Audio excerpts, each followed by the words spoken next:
Um, Excellent. All right. Welcome, everyone, to our ThoughtFarmer webinar this morning, creating an intranet that your employees love and use. Just some housekeeping items before we get started. We are recording the session today. So we will be in touch in a few days to send you the link to the recording. If you want to rewatch parts of it or you want to share it with someone else, that will definitely be possible. We have a great presentation for you today, but we do plan to have some time at the end of the webinar for some questions and answers. So if you have any questions during the presentation that you think of, please go ahead and put them in the Q&A widget in Zoom. The Q&A widget is the best rather than the chat box. We will make sure to have some time at the end of the presentation to answer questions. If we don't get to it, we will follow up with you personally afterwards and make sure that all of your questions are answered today. Okay, so without further ado, let's get started and let me, excuse me, introduce our two fabulous speakers today. We have two ThoughtFarmer customers who are sharing their intranet story with us today. First off, Lori Stevens, she is the Director of Communications and Engagement at MTE Consultants. Based in Ontario, and we have Haley Clifton, who does marketing and communications at the Denver Public Library. I will be your host today. My name is Carolien. I am Director of Customer Success here at ThoughtFarmer. If you are a ThoughtFarmer customer, you will know me from such emails as new product launches and anything on our customer community site.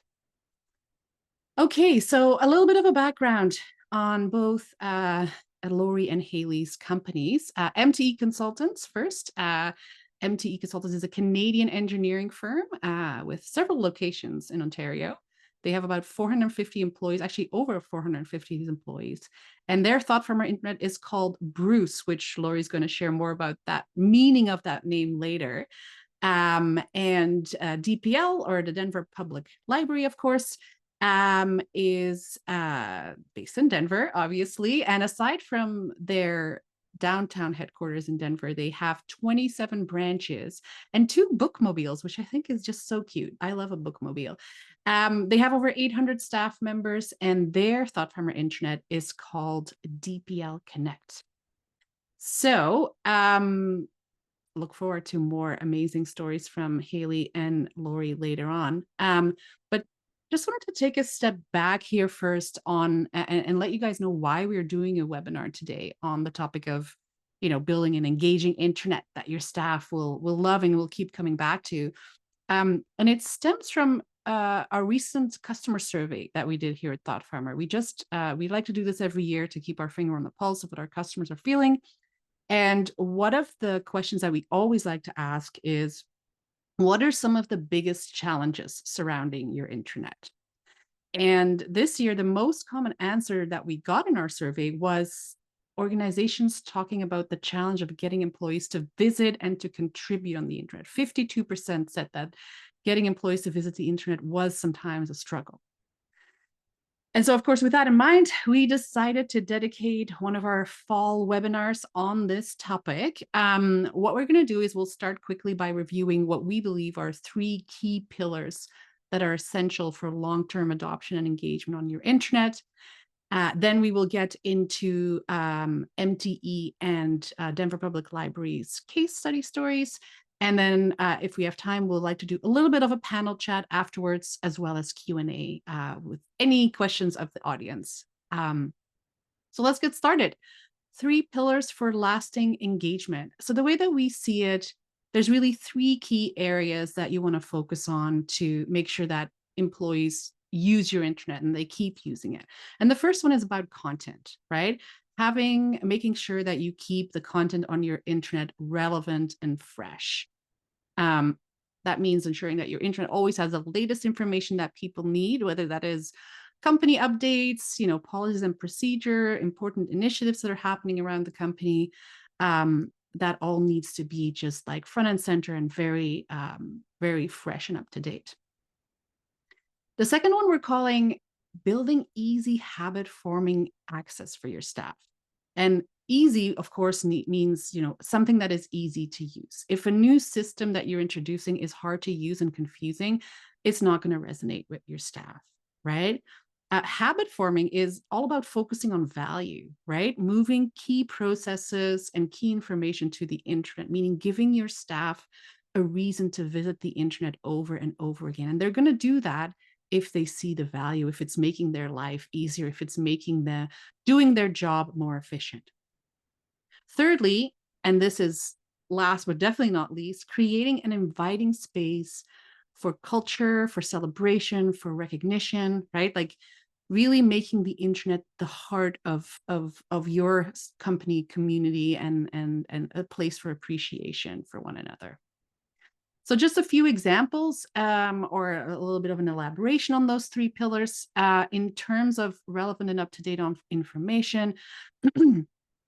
Your internet should feel alive with information, right? That's a healthy internet. It should not become a static archive. What you want to have is timely updates, any news announcements, any initiatives that are relevant to employees' roles and locations, surfacing all of those updates on your homepage and making that content really relevant.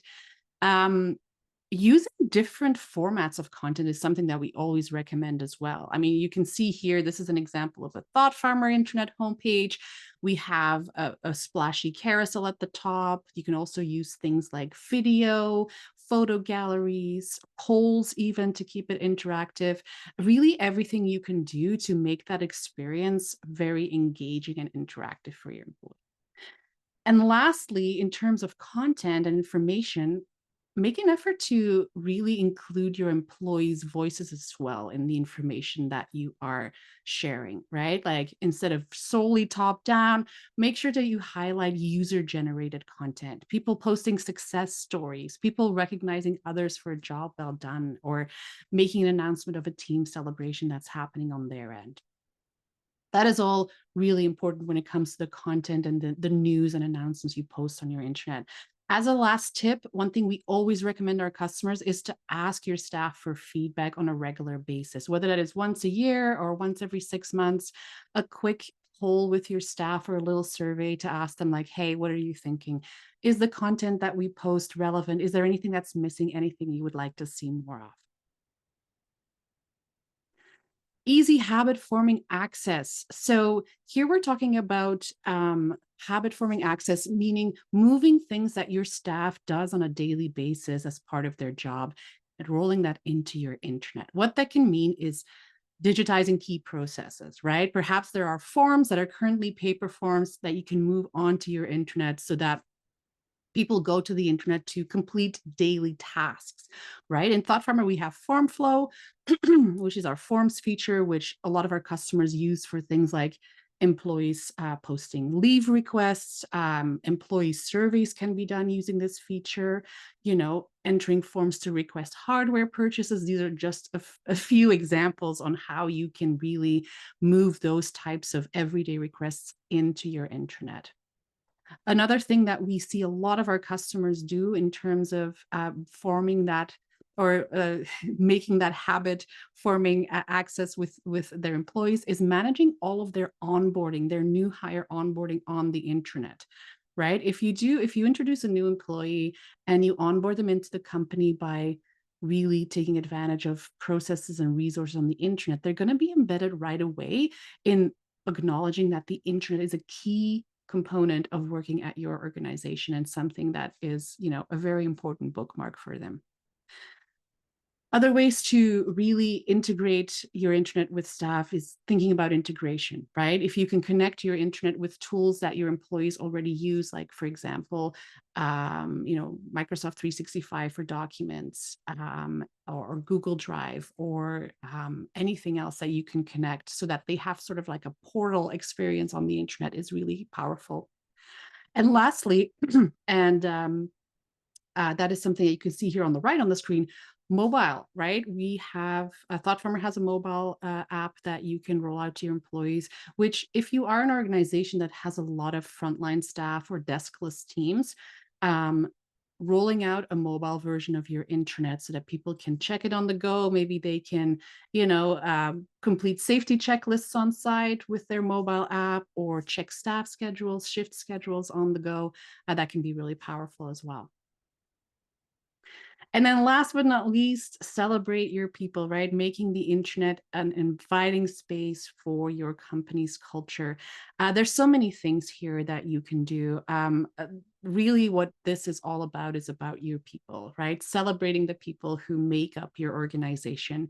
In ThoughtFarmer, we have lots of widgets or cards that allow you to celebrate birthdays, work anniversaries on your intranet, anything that has to do with recognition. So using your intranet as a space for people to post shout outs, right? Whether that is peer-to-peer. Peer-to-peer recognition is actually really powerful, but also it can be a place where leadership will post, throw the spotlight on a specific team or a specific member of staff to kind of like celebrate all of the great work that is being done in the organization. And again, what I mentioned there earlier about making sure that the voices of your staff are represented. There's a lot of ways that you can set up storytelling or share stories from different teams, different locations.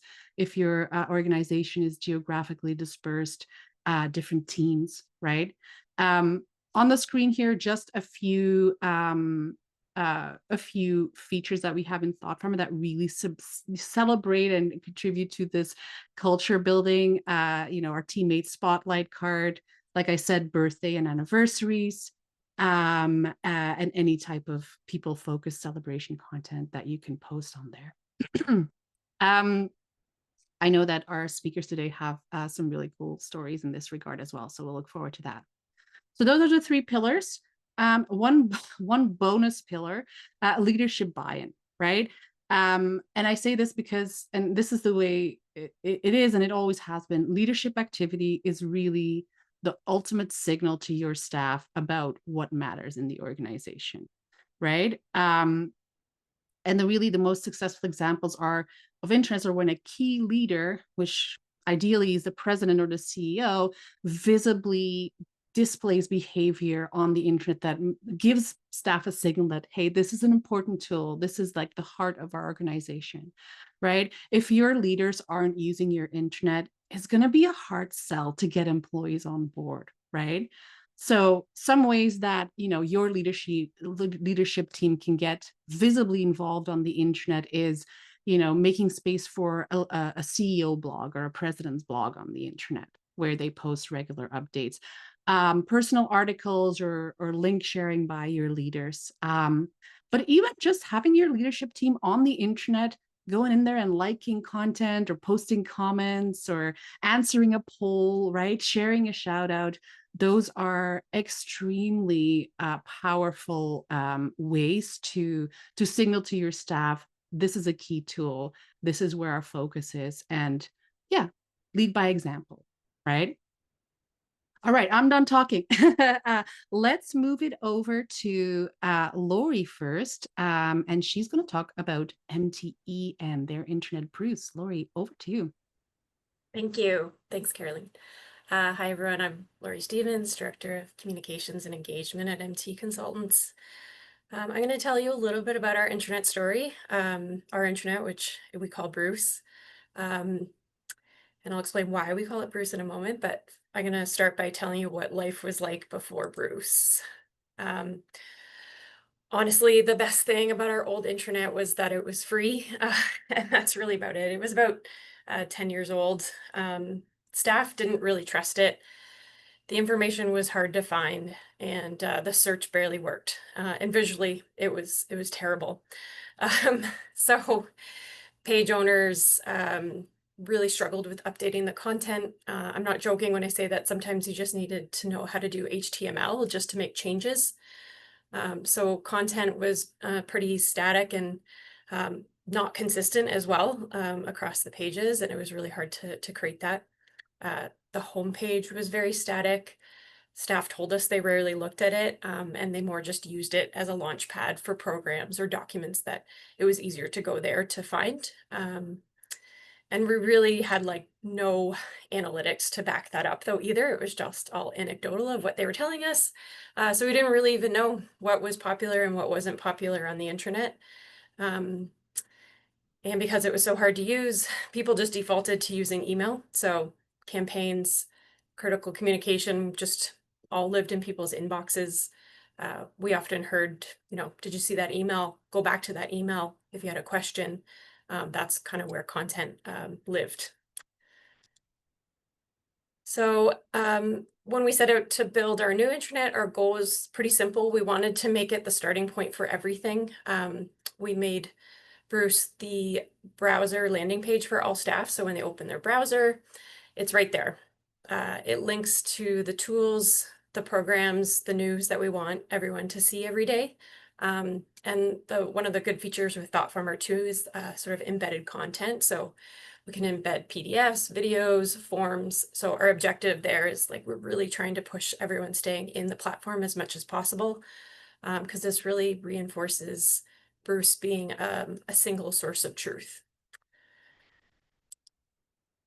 So I was going to tell you about Bruce. So one of the best decisions I think we made was naming our intranet after our founder, Bruce Shifley. Bruce had a people first philosophy. He would say that MTE is about people. It actually, one quote I had heard him say once was, "It's about people, people, people." And that became sort of another one of our guiding principles for designing our intranet. So we wanted to focus on our people. We didn't want it to just be a reflection of how the company was organized and organizing the content that way. We wanted to think about where people would look for content and make it about them. And I was really lucky that I had this old video clip of Bruce speaking about that people first philosophy.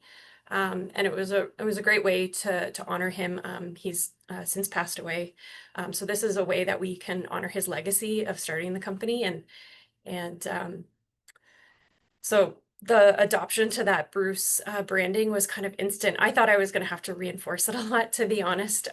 But almost instantly, people started to say, check Bruce. So the branding gave our intranet identity and credibility and a really strong tie to our culture, because how Bruce built the company is still very much embedded in our company today. Like our intranet isn't just another tool, it's become part of our story. So this is that page where we posted, this is what our launch looked like, and it didn't take much for people to sort of adopt that branding. So this year gave us a great opportunity to use Bruce as a cultural hub. So 2025 is our 40th anniversary, and we knew we were going to have a party in the summer for staff. Excuse me. So we wanted to talk about we started talking about how we could brand that party, and we came up with this idea of a decades challenge. So each month leading up to the party, we branded as a different decade, and we we actually built surveys for each decade as an engagement aspect of the campaign. So we asked staff about what their favorite songs were from that decade, movies, projects, and best of all, we asked them for photos. We asked them for photos of themselves from that decade, or if they started in that decade, we wanted a photo of them from MTE in that decade. And we really turned it into a team competition. So we were giving prizes to teams based on how many people completed the survey, how many people submitted photos. It was a great way to give people sort of like nudge each other people on their team, because they want, if they won, everybody won a prize. So we wanted to do that for staff. We also celebrated the staff who started in those decades. So it was a great way to highlight our staff and highlight those people that have really built the company and are a big part of our history. It also became a hub for the party as well. So as we approached the party, we created a section on Bruce for all news about the party, including starting with RSVPing. We had a form integrated into Bruce for people letting us know if they were coming. We are asking about their t-shirt size. So we had a lot of information to gather. So it made it really easy to do it on Bruce. And it was all, they didn't have to leave the platform to give us that. And then We had a news feed leading up to the party. We made sure that that was the place for people to go to. And we set it up like a group page so people could go in and they could see who was going. They could go there if they had questions about transportation, about there was just basically everything that they needed. They could go there. And so we just received very few questions because people learned that they could just go to that hub to find information. The Decades Challenge also taught us a few things about keeping things fresh. We created, this was a lot of fun. So each decade we changed up the branding on Bruce. So people really knew that this was a big countdown to they knew that this party was coming, and each month we changed the branding. So here's just an example of how we changed the header. But each month had a different look to it. And we updated that sort of on the first of the month. And then that was set with the launch of the next decade survey that we wanted people to complete. And it was really noticeable. Actually, when we took the branding off, we were like, Bruce is really boring now. But we also created campaign pages with the different months. And because it was a team competition, people were going on there to check like their scores and to see how their team was doing. We let them know who had completed surveys and who didn't. So they were checking it every day to see if people on their team were completing the survey so that they could go and bug them about completing the survey. And then at the end of the month, we also did these really fun Flashback Friday videos. So we took all the photos and the information that staff had submitted through those surveys, and we created these Flashback Friday videos, and we would actually hear from them if their photo didn't make the video. So we learned really quickly that we had to include all the photos because people wanted to see themselves in the videos. And so that was really fun. So just kind of going back to just Bruce in general, another shift we've made recently to create some good habits is just posting things to Bruce first. So as I said at the top, we used to be kind of like very email dependent. So people didn't believe anything unless it came out by email. So now we've started to use email only as a reminder. And we're trying to reward staff that check Bruce regularly. And so they're the first to know about an event that's coming up or an update. And we'll use email more as just a reminder. And we check the analytics, which is really great because we can see if people are seeing those posts. We can see if they're signing up for events on there. And there's been a couple cases recently where we've actually just not done the email because we've been able to see that there's been strong engagement on something that we've put out there. So we're like, you know what, we don't even need to send the email on this one. People know. We also love audience targeting. So this is just an example from our homepage. So that volunteer opportunity post that's up there, that was actually just something that was for one of our offices. So we just had it visible to people in that office. So I think people are learning that content that appears in that top slider there is just for them, and they know that they're not seeing content that's maybe not relevant to them. So Bruce has also become a place to celebrate our people. So we have our MTE Life section, which we use to even though people might not see an event post, we share recaps from every event that we do with photos. We also share staff milestones like designations they receive, if they've had a baby. So things that we probably also would have sent out by email in the past, but now we just share it on Bruce, and everyone can go there if they want to see that content. And we have heard from people that, it's really nice to kind of see the events and the photos from other offices, because with 5 offices, we really don't get a lot of opportunities to get all together like we did this year. So they're telling us that they're liking seeing those photos of their coworkers. So that's that MTE Life section there.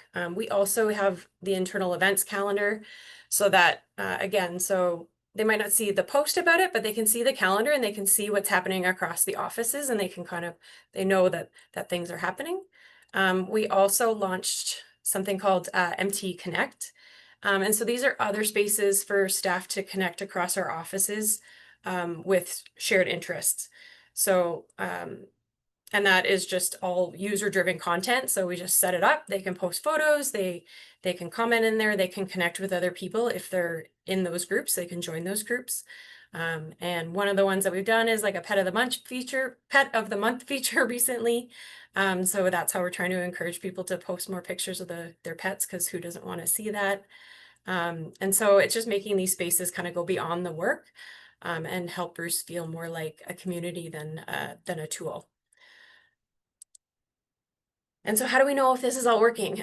So for our 40th anniversary, over 40% of the staff completed at least one of the surveys during the campaign, and more than 75% of our staff attended that staff celebration, which is one of our best turnouts as a company. And as we grow, that's a pretty incredible number, considering that we're, teetering on sort of that 500 person mark.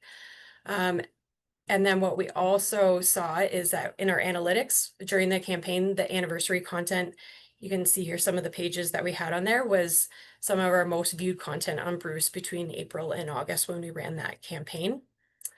We're also seeing through that the RSVPing to events, people are seeing those event notices go up on Bruce, and they're RSVPing without the email. So it's just sort of proof for us that people are checking Bruce on their own. They're registering for events even without the email. And like I said before, I think what really warms my heart is hearing people say they feel more connected across the offices because of Bruce. They like seeing the information that's posted there, and they can kind of see things all together, the event photos. They feel like they're getting to know their colleagues better. And it's making Bruce not just an intranet. It's where our culture it lives. It's where people go first for information and resources to do their jobs, and it's creating connection at our company. That's Bruce. Amazing. Thank you so much, Lori. And what a great legacy and testament for Bruce. It's truly heartwarming. And I have to say, Reggie in the Pet of the Month card there has stolen my heart already. I'm now on a mission to do this on our intranet as well, to have all of our dogs and cats featured. Amazing.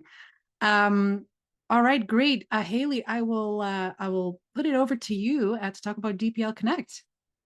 All right, great. Thanks, Lori and Carolien. My name is Haley Clifton, and I work in internal comms at the Denver Public Library. I've been with the library for about 2 years now, and I was actually hired to be the administrator of our intranet and to kind of help with that process of implementing the ThoughtFarmer intranet and setting it up and transitioning over to it. So our intranet before our ThoughtFarmer intranet was called StaffWeb. It was very basic. It was Drupal based, if you're familiar with that platform. The website was pretty dated. Think like early internet where it wouldn't go full width. It was just very gray, white, black. That was it. We had no video capability and really limited photo capability, kind of like what Lori was saying with MTE. Like you had to know how to use HTML to put an image in there and do that successfully. The search feature didn't work reliably or really at all. We couldn't access the internet from mobile devices either, which was a huge pain point for our frontline staff who are, shelving books and they're not in front of a computer all day. Our navigation also wasn't intuitive. There was no sense of how the library was organized based on teams, locations, divisions. It was really just a bunch of files like up at the top that you kind of had to sift through. And also there was only one place to post news, and that was the homepage. And it got really bogged down with information. It was really easy to miss posts and miss important things going on. So our intranet now, which we call DPL Connect, is obviously much better. Navigation around the site is intuitive, and it actually reflects our organization structure. About a month before launching the site, DPL was restructured into 3 different divisions, and we hired an executive leadership team. So we were able to structure DPL Connect around this, which kind of helped reinforce that change too, when people had to know where their division, know where their team fell within the divisions to be able to find it, and made it easier for staff to understand what the changes were when they could see it based in the navigation on our site. Our search is also helpful and reliable now. And it's also fun now, there's a lot more color and it's engaging with videos, polls, shout outs, our pet photos. People also love those. Staff profiles are way better now too, which I'll touch on a little bit more later. And staff have also shared that they love how anyone can post, not just managers. I have a quote here from a staff member that we got from a survey we did, where they said, "I like that anyone can post. DPL Connect has a variety of important updates, getting informed about things happening around the system, and fun posts. It's been a good way to get to know others I don't interact with in person." So that was really wonderful to hear because that's, our main goal. So considering all of this, how do we keep people coming back even a year plus after launch?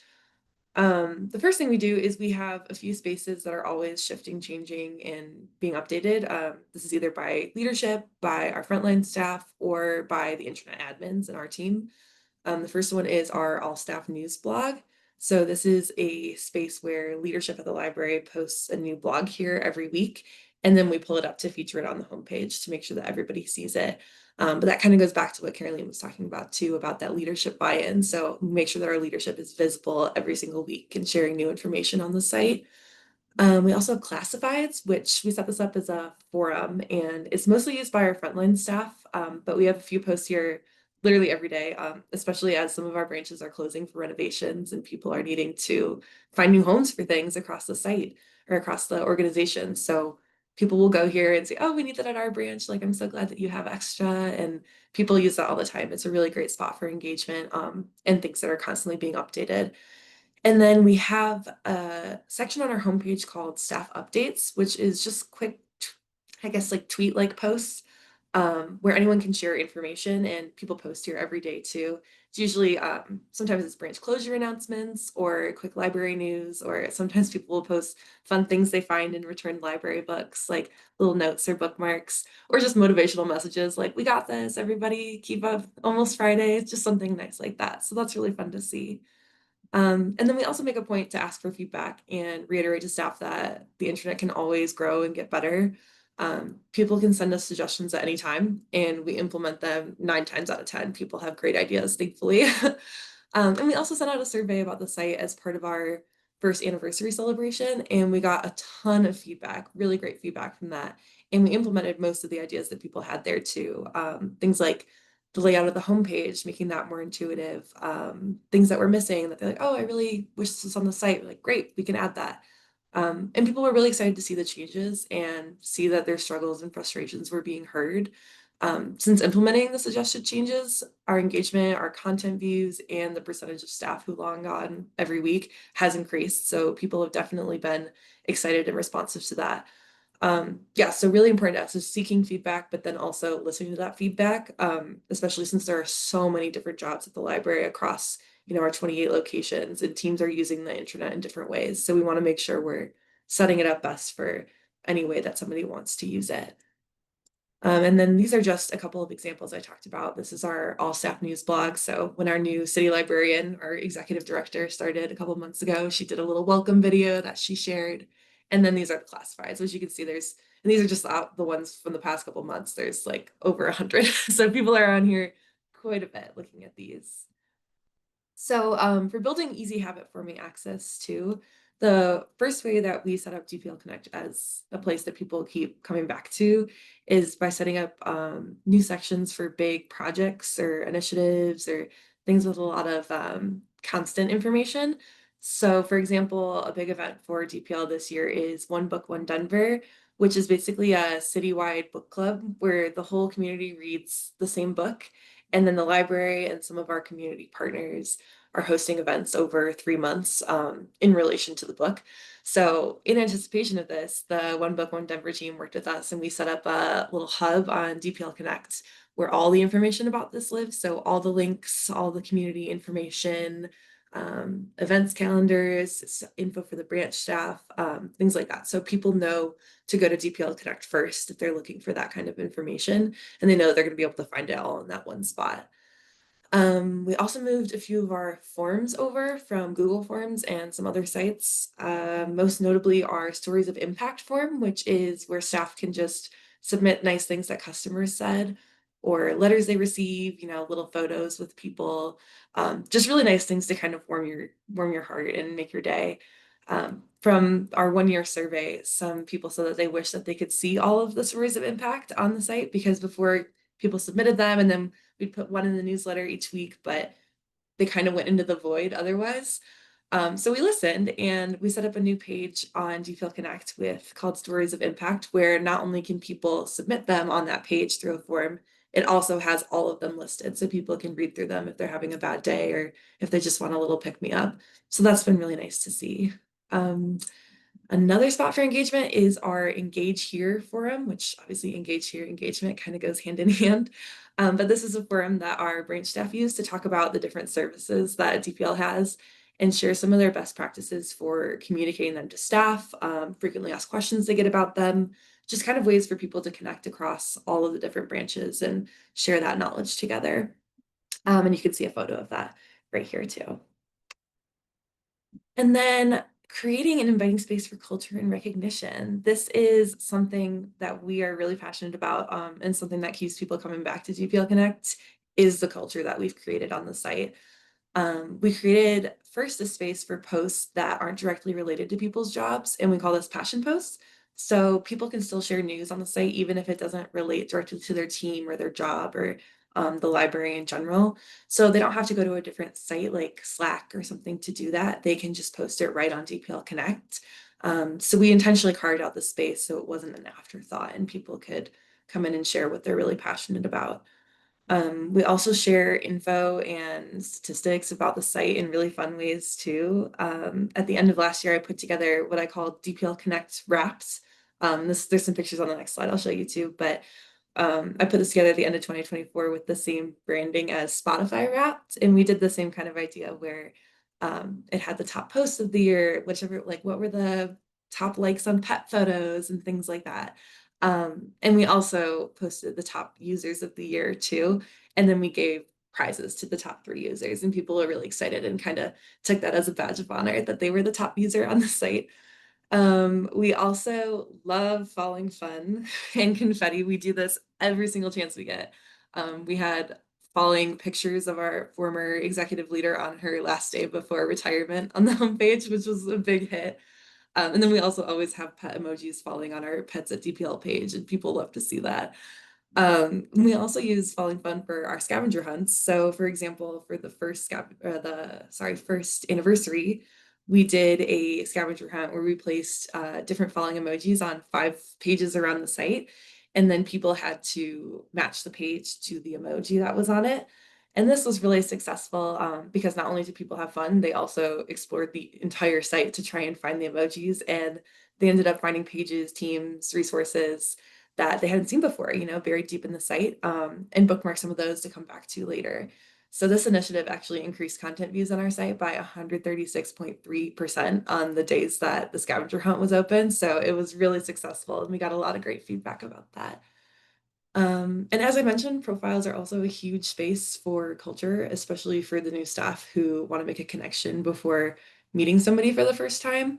So being able to go to somebody's profile and recognize a face, know how to pronounce someone's name, know what their pronouns are is already a huge improvement from Staff Web, where it was really just your photo, your name, your job title. And it's gone a long way toward being welcoming, which is one of our values at DPL. And on top of this, we also set up fun profile fields for your hometown, your favorite food. Of course, what are you reading? What's your favorite book? Because we're library people.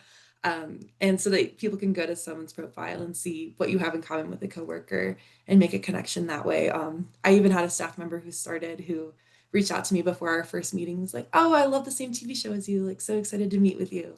And that just set a really great vibe in our first meeting that we already had something in common.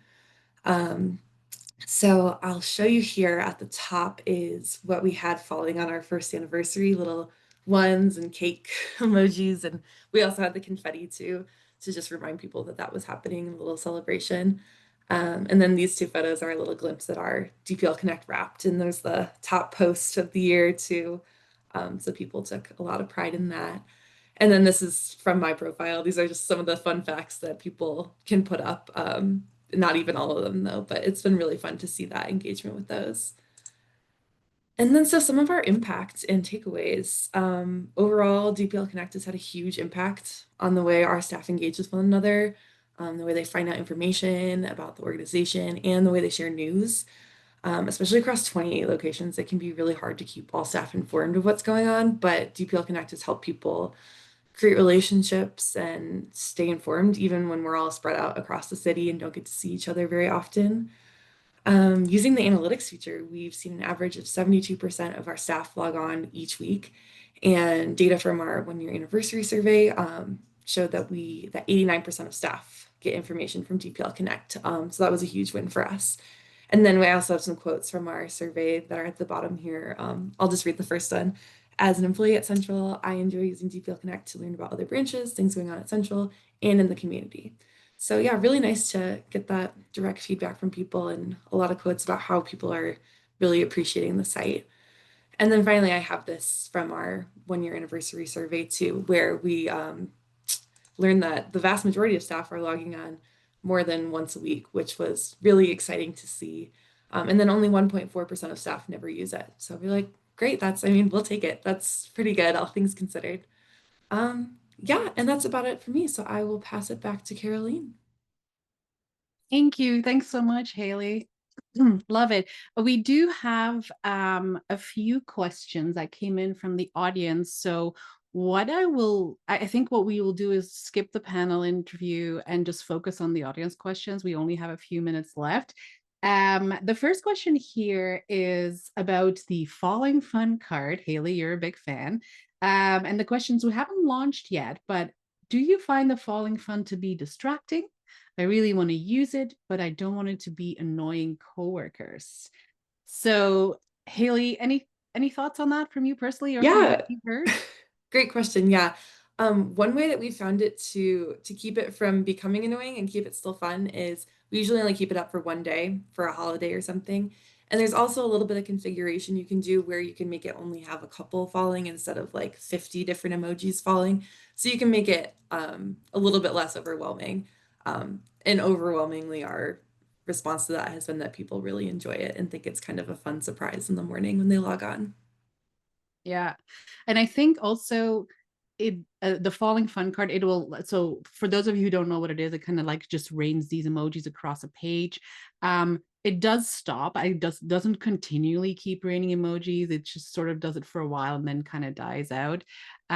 So yeah, if you haven't tried it, I would say go for it. It is, like I said, it is one of our most popular cards with our ThoughtFarmer customers, and it just injects these little moments of delight into your users or your staff's day. So yeah, I would say go for it. One more question that came in just before we wrap things up, kind of like a broad question. But what plans do you have for 2026? Any new and fun creative ideas in the pipeline? Anything that's on your radar? Maybe Lori, maybe I'll put that one over to you first. I think we haven't done as much with the profiles, so that's going to be a big focus. I mean, Bruce is turning 1 in October, so we'll probably do something fun with that. I really like Haley's idea about the Spotify Wraps. I might steal that.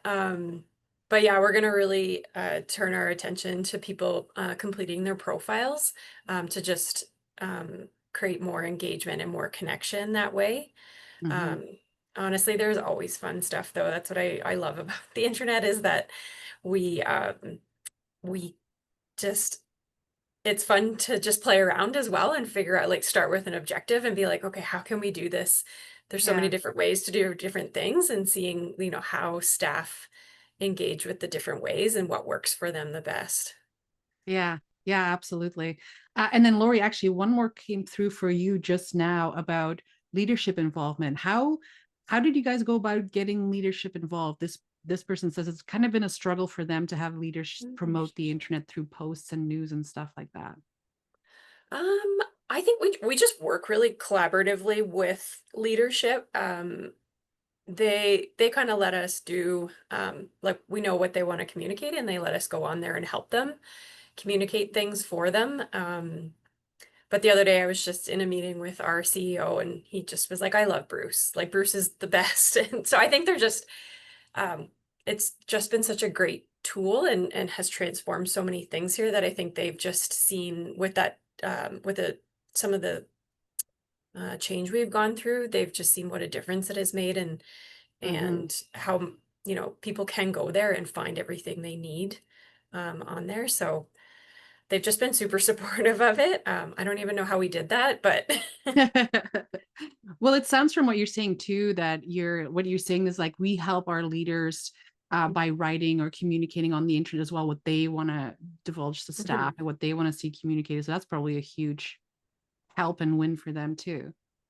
Yeah, and then the analytics behind it helps them too. Like, but I think as we grow, that's been a bit of a sentiment that we've heard from them is like, people don't ask us questions anymore, but then I can show them the analytics about the things that they're posting and like, yep, no, people are reading it. They may not be asking you directly questions, but they are Mhm. seeing your content.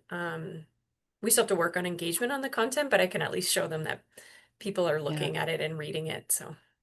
Yeah, no, absolutely. Haley, maybe one before we wrap things up, any thoughts from you on sort of leadership buy-in before we kind of wrap things up for questions?